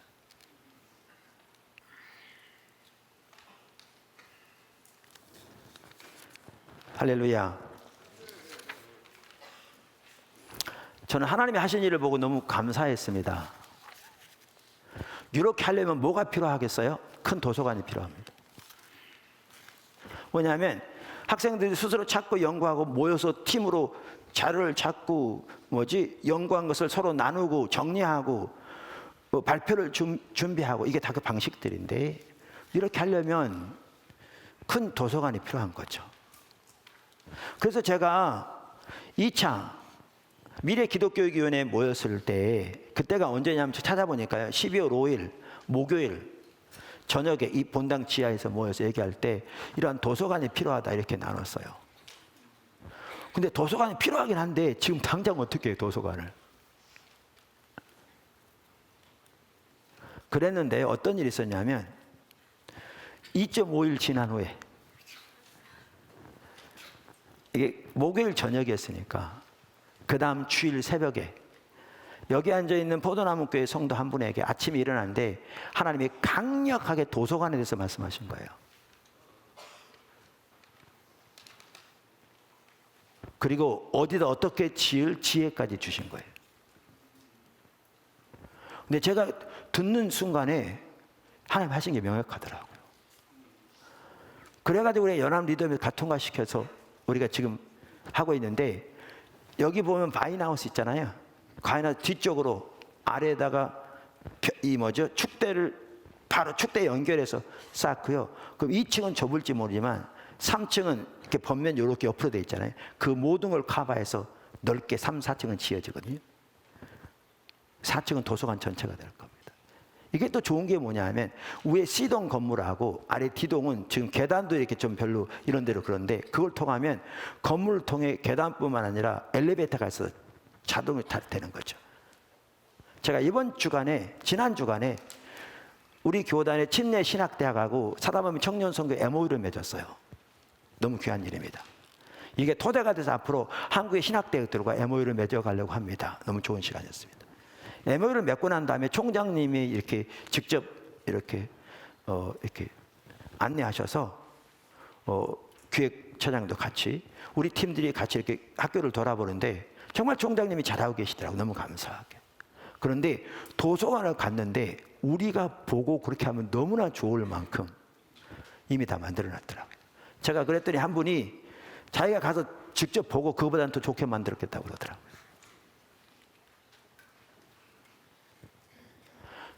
그래서 지금 상세 설계 들어갔고요. 곧 있으면 이제 건축가가 들어갈 거고요. 그리고 지어지면 아마 내년 6월 말까지는 지어지지 않을까 싶습니다. 한 학기는 못 쓸지 몰라도. 하나님이 이토록 빨리 응답하시고 역사하신 걸 보면서 이야, 참 놀라운 일이다. 근데 그렇게 되면 뭐가 되느냐 하면 이겁니다. 제가 오늘 하나님의 교회를 인도하신 것과 나누려고 그런 게 이겁니다. 그게 되어지면 그 도서관만 있을 뿐만 아니고요. 바인하우스가 북카페가 될 겁니다. 주중 내내 오픈돼서. 그럼 학생들뿐만 아니라 포도나무 교회 우리 초등학교 다니는 아들, 중학교 다니는 아들은 학교 갔다가 이리 오면 됩니다. 놀이터도 있죠. 도서관이 있죠. 공부할 뿐만 아니라 책을 읽고 고전들을 읽고 대화를 하고 기도도 필요하면 하고 여기 완전히 센터가 될 겁니다. 식당까지 연결되어 있는. 그랬더니 어른들도 그렇게 사용할 겁니다. 제가 가보지 않은 길을 간다고 그랬잖아요. 그 한 부분이 뭐냐면 이겁니다. 교회는 신앙적인 면에서 뭉쳐진 곳인데 교육적인 면까지 교회가 같이 신경 써야 되나 이제 이 부분에서 가보지 않은 길을 간다는 겁니다. 학교를 하는 것은 당연히 해야 되는데 내 얘기는 일반 성도들에게까지. 일부에서는 벌써 어떤 위원회 같은 경우에는 한 주에 한 번씩 책을 읽어가면 중요한 책들을 안목을 넓히고 있습니다. 왜냐하면 이 시대를 올바로 판단하려고 직장 생활도 그렇고 직장의 사람의 영광을 살려면 이 무장이 필요한 겁니다. 젊은이들은 더 말할 것도 없고. 그래서 일부 성도들은 벌써부터 이제 책들을 읽고 서로 연구해 나누는 일을 하겠다는 겁니다. 기독서적도 읽고 더 나아가서.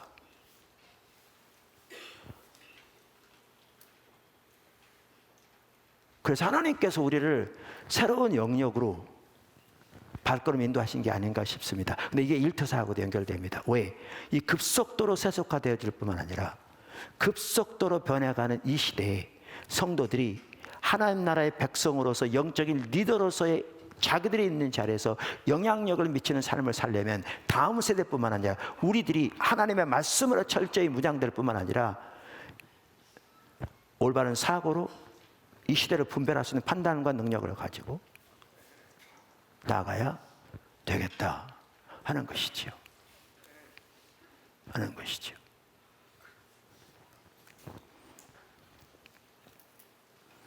여기에 이제 고전뿐만 아니라 이제 언어의 문제입니다. 언어의 문제입니다.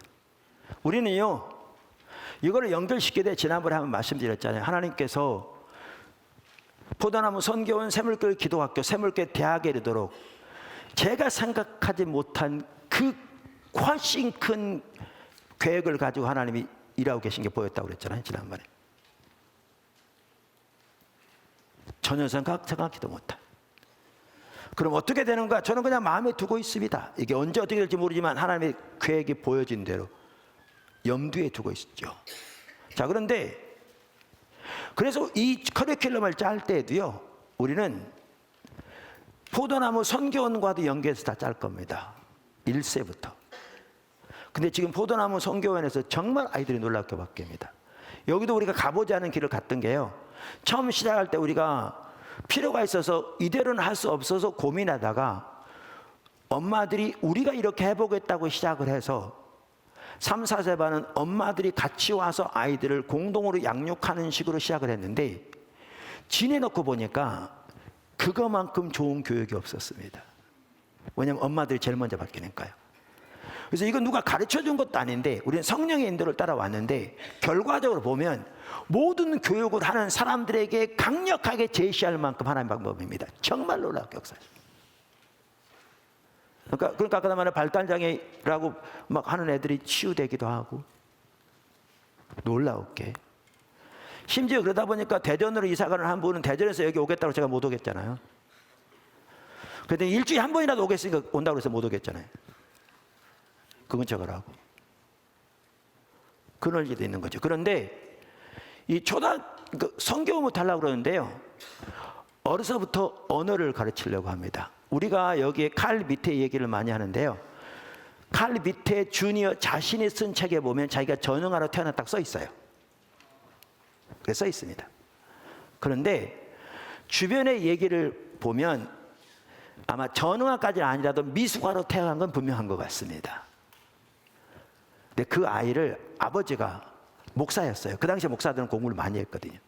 50살에 공부했는데, 결혼했는데 결혼한 유일한 목적이 뭐였느냐? 자식 교육시키려고. 그건 좀 그러긴 하죠.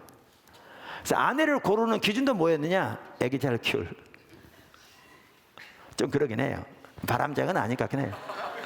네, 좁게 그래. 그런데 그 아이를, 그렇게 태어난 아이를 60일째 되는 날, 그날부터 그 귀에다 대고 아빠가 헬라어로 된 헬라 고전을 읽어주는 거예요. 세계 역사, 정치, 세계 전체 운영에 도움이 될 수 있는 고전들을 그렇게 키웠는데요. 자연에 이렇게 많이 가서 자연에서 배우고, 어려서부터 독일 사람이니까 독일 말을 명확하게 가르치고요, 읽는 걸 가르치고. 자, 그러면 거기 보면 어떤 내용이 있냐면요, 6세, 7세, 8세 이런 나이까지 되도록 독일어는 말할 것도 없고요, 영어, 이탈리아, 프랑스어를 배우고요, 헬라어, 라틴어를 배우고요. 17살까지 박사학위를 2개 받아 대학 교수가 됐어요. 그런데 교만하지 않은, 겸손하게.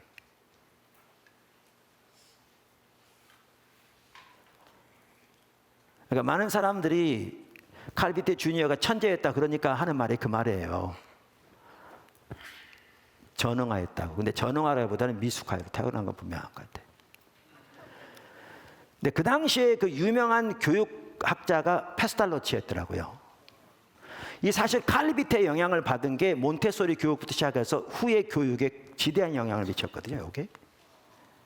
그런데 그 시대에 유명한 그 독일의 교육학자가 페스탈로치였는데, 이 칼비테는 그 당시에 일반적인 교육에 대한 개념과 다르니까, 왜냐하면 루소 같은 경우에는 나중에 교육을 시켜야 한다, 어려서 하면 안 된다, 이렇게 하는 이런 거니까 그러니까 비방을 많이 받았나 봐요. 그러니까 책에 보면 자기 변호하는 얘기가 너무 많아요. 우리가 보면 이해 못하지만 얼마나 비방을 많이 받았으면 그랬겠어요. 그러니까 참고하시 보면 될 거예요.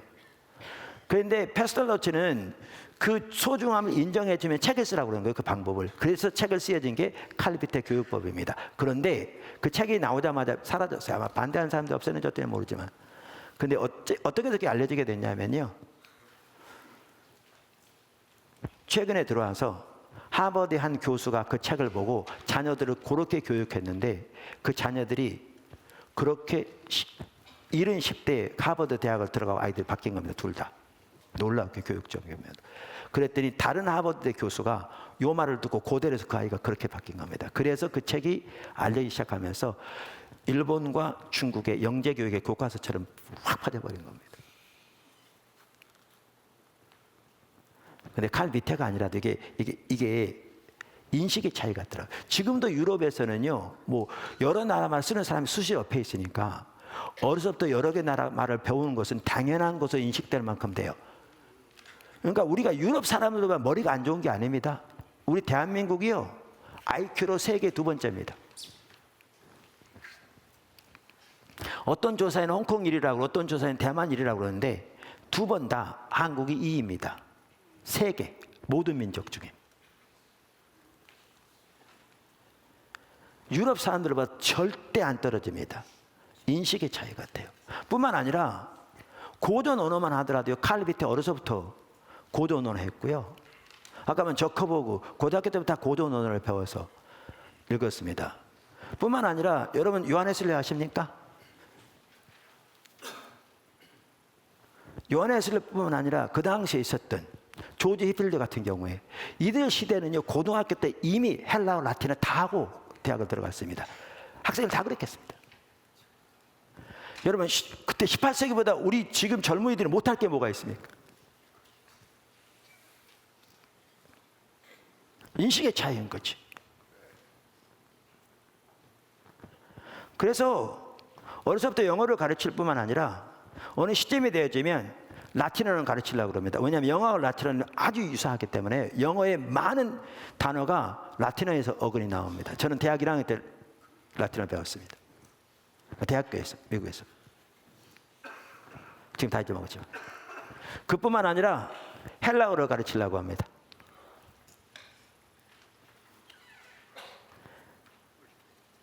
미국에서 기독교적 고전을 가르치면서 홈스쿨링 한 분이 귀한 열매를 맺었던데, 그 아이들을 어려서부터 헬라어를 가르쳐서 헬라어 신약 성경을 원어로 큐티하게 했더라고요. 그럼 미국 사람보다 우리가 못한데 못할 게 뭐 있습니까? 제가 못한 게 아닌데 머리는 뛰어난데 훨씬, 어떻게 보면.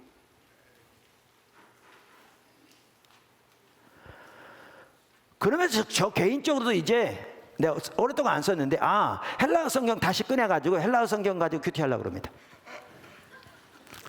큐티 시작하려고 그럽니다. 이런 붐이 일었으면 좋겠습니다. 젊은이들도 헬라어 성경을 가지고 원어 그대로 큐티하고 말씀을 보는. 그래서 우리 기독학교 아이들이 최소한 고등학교 3학년 때까지라도 헬라어로 신약 성경을 읽을 정도가 되면 그들 평생 동안 얼마나 소중한 유산이 되겠냐고요. 그리고 헬라어 성경을 읽을 뿐만 아니라 조금 더 나가면 이제 클래시컬 헬라어로서 헬라어 고전들을 봅니다. 제가 프린스턴에 박사과정 들어갔을 때 첫 번째 학기에 한 게 뭐였냐면 헬라어를 가지고 헬라어 고전을 읽는 거였습니다. 박사과정에 했는데 고등학교 다 할 수 있습니다. 인식의 차이만 바뀌면 됩니다. 옛날에는 대학 가기 전에 다 헬라어, 라틴어 배우고 갔습니다. 200년 전에도.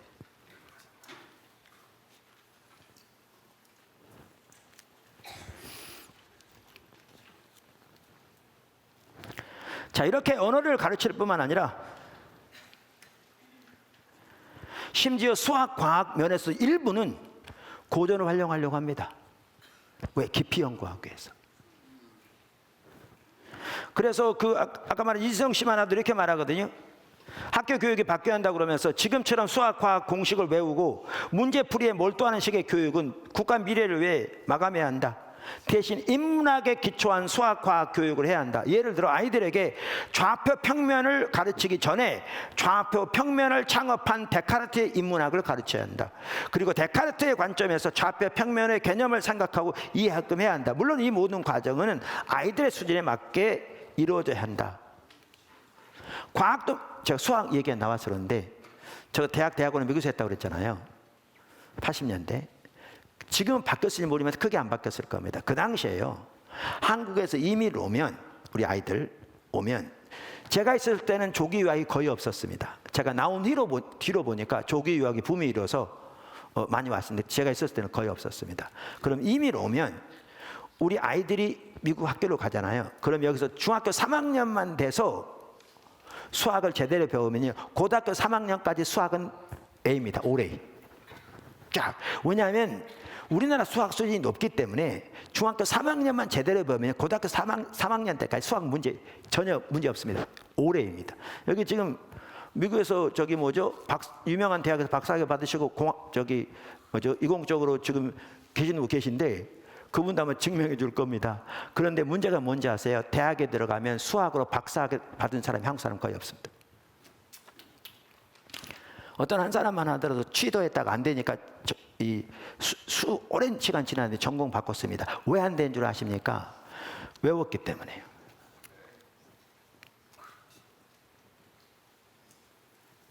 원리를 공부하지 않았으니까요. 그래서 중학교 3학년 실력만 가지고 고등학교 3학년 때 올해인데 문제는 대학 들어가면 못 따라갑니다.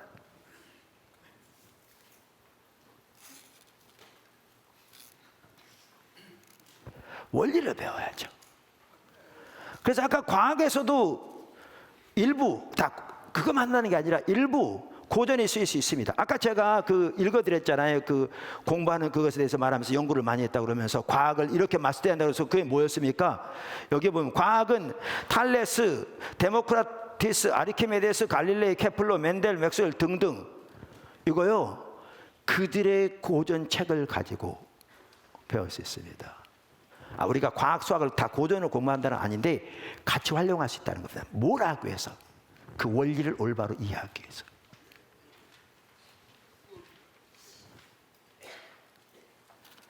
그리고 우리는 예체능을 통해 건강한 신체와 정신과 공감 능력을 향상하려고 합니다. 공부가 재미있게.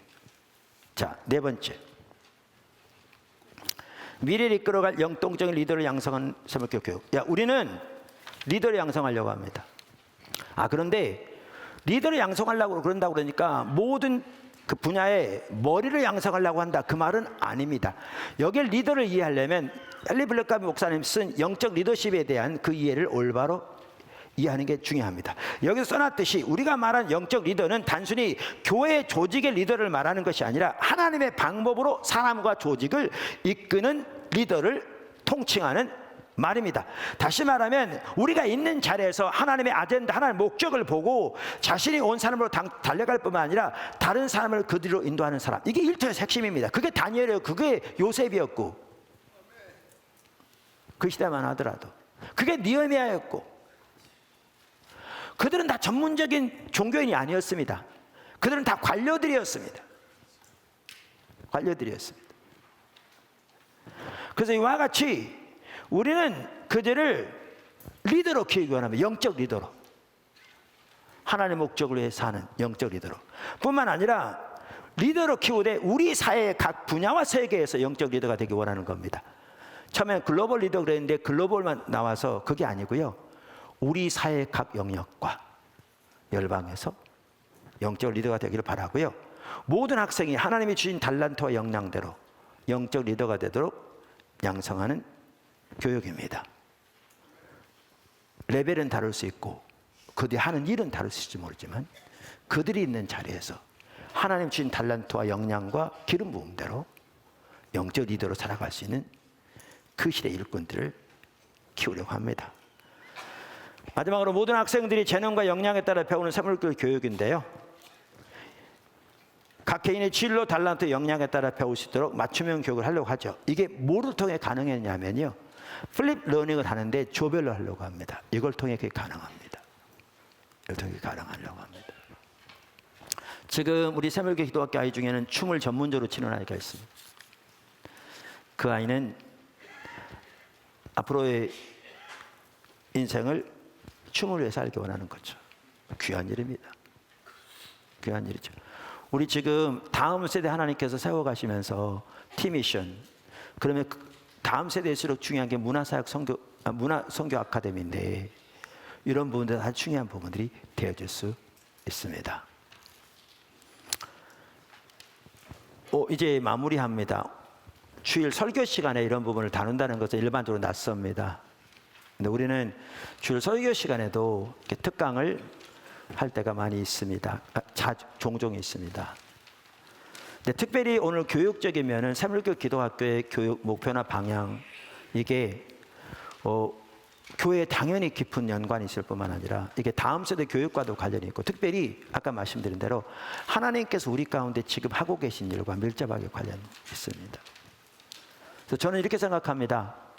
하나님이 이 목표를 또렷이 보이셨습니다. 저는 될 거라고 생각합니다. 이제 중요한 것이 교사들입니다. 초등학교 교사들은 거의 다 모아졌고요. 중등 교사들도 일부는 있는데 아까 주보에 나온 것처럼 그런 교사들 더 필요합니다. 하나님께서 여러분에게 그동안 무장되게 하시고 기름을 부으셨다면, 무장되게 하셨다면 설교로도 기도하는 것 하나님께서 열정과 불을 주신다면 여러분들이 하나님의 은혜를 구하면 더 기름 부음이 부어져서 기존에 가진 지식을 토대로 이렇게 새로운 방법과 가치를 배우며 따라가면 여러분에게도 놀랍게 열매를 맺을 것이고, 그리고 학생들이 너무나 좋은 도움이 될 줄 믿습니다. 직장자도 할 수 있습니다. 뭐냐면 퇴근하고 가르치면 되거든요. 일주일에 하루 이틀 나와서 가르칠 수 있습니다. 제가 아까 파이썬 교육 말씀드렸잖아요. 우리 지체 중에 한 분이 인공지능 에서 대학원에서, 그래서 제가 그분에게 파이썬 인공지능 언어입니다. 우리 중학교부터 가르치려고 그러거든요. 가르쳐달라고 했더니 그렇게 하기로 했습니다. 그래서 어려서부터 그들이 언어를 배워서 자기들의 인공지능을 짜서 활용하면, 아직 수준이 낮을지 모르지만 이러한 사고 가운데 지식이 자라나면서 그들이 얼마나 귀한 일을 해내겠습니까? 자기를 위해서, 사회를 위해서. 그래서 이제 선생님들이 많이 필요합니다. 저는 하나님의 길이 보이고 하나님께서 일하시는 게 보여지니까 시간이 걸릴지 모르지만 일이 반드시 되어질 줄로 믿습니다. 기도해 주시고요. 적극 협력해 주시고요.